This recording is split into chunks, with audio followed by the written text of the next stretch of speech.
truck driver, and yet he's really a musician. And then the spirituality of this life, the community life of this community is really powerful. So thank you. I would actually like to get a copy of the film, if possible. Communities who, when there's no line in the water that says this is India, this is Pakistan, and a lot of fishermen routinely get picked up from both sides and languish for years in jail. Or whether it is the run where traditionally, people would go across the run to Sindh, or they would cut across the run to go to another part of Kachchh with their cattle, and now all that area is heavily militarized and out of bounds. So the idea that we work with, it was extremely humbling experience working with somebody like these communities, and someone like Haji is an organic intellectual who he brings to the film a lot of wisdom, and it's an extremely humbling experience for me. And connecting up with the discussion yesterday, for instance, what we were all talking about harmony and this and the kind of violence that it does to all of us. So what was very exciting for us, working with the communities here, is that they knew difference and they knew how to live with it. It's not that for instance, they could tell each other from the kind of embroidery of the clothes in this community they come from.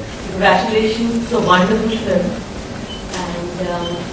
And I'm glad actually, I just wanted to say that the fact that the easy kind of juxtaposition.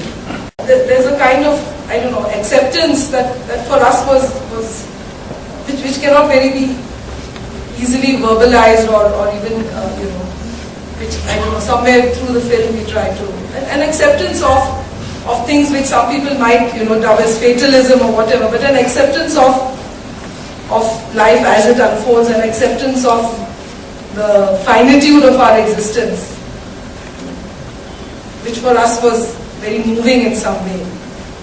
In 2008, when we met a friend who was working with community radio in the area.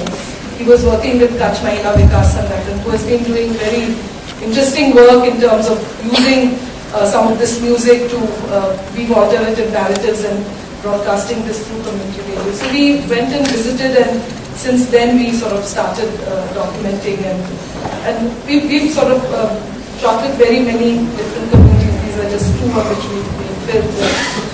So it's an ongoing kind of a project. No, just if I may add something to the question about working with communities like these.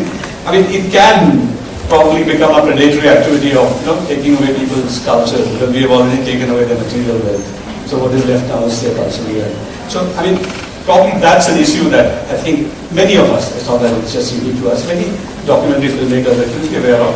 And for us, it's if you see the film, we seize upon any moment that kind of tells us the presence of this filmmaker who's kind of interacting, and how that exchange is also an exchange of power and resistance. So those are moments that we value.